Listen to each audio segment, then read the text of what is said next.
A brief history of learning theories. To make a long story short, we can say that before the 50s, when we started to try to understand how the learning happens, the main approach was behaviorism. This systematic approach assumes that all behaviors are reflexes produced by a response to certain stimuli in the environment. Behaviorism focuses on one particular view of learning, a change in external behavior achieved through using reinforcement and repetition.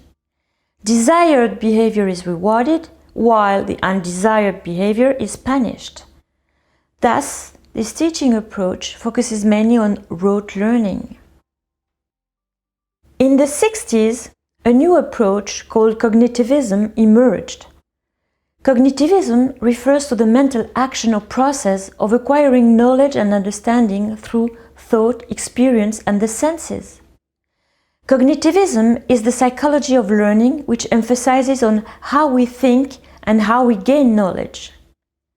It is about how we learn, how we solve problems, and how we memorize new knowledge. Constructivism is a philosophy of learning which emerged in the late 60s based on the assumption that by reflecting on our experiences, we construct our own understanding. Thus, we generate our mental models, and therefore, learning is adjusting to those mental models to accommodate new experience. The guiding principles are the following. Knowledge is constructed, not transmitted. Prior knowledge impacts the learning process, and building new knowledge requires effort and meaningful activities. Constructivism is about constructing our own knowledge, which can differ from one person to another, even if the learning context is the same. Now, let's focus on the most recent and most praised learning theory called socio-constructivism.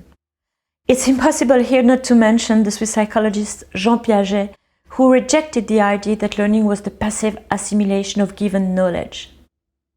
Instead, Piaget proposed that learning is a dynamic process in which learners actively construct knowledge by creating and testing their own theories with the ones of other actors. Thus, social constructivism extends the learning theory of constructivism by integrating the active role of learning interactions. Since the end of last century, the learning model of socio-constructivism is considered the dominant theory to understand learning processes, emphasizing the importance of contextualization and social interactions. Additionally, studies on increasing the use of student discussion in the classroom, such as peer instruction, which will be presented later on, both support and are grounded in socio-constructivism.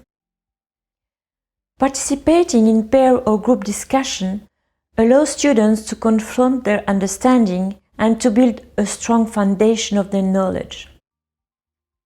Moreover, implementing socio-constructivism in teaching and learning increases student motivation, collaborative skills, and cell skills, socio-emotional learning, considered as essential today, as you will see later on.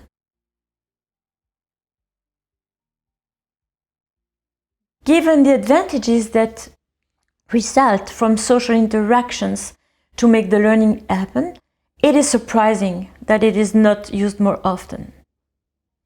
Teachers who are able to teach valuing what their students think create learners. Discussion and interactions in the classroom promote deep learning versus surface or strategic learning because they afford students the opportunity to demonstrate their independent thoughts. A large number of studies have compared the effectiveness of lectures with interactive teaching methods.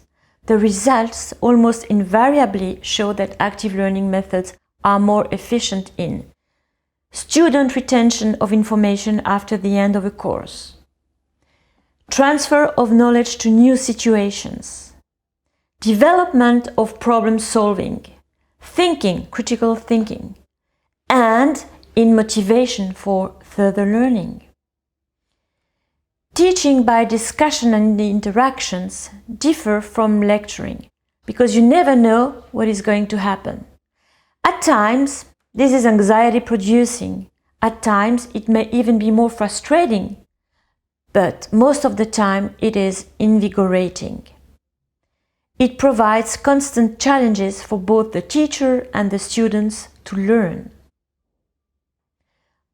Often, teachers in large classes feel that they must lecture because they think discussion is impossible. But in reality, discussion techniques can be used in classes of all sizes. We will deep with how to integrate discussion in a large class setting more in depth later on.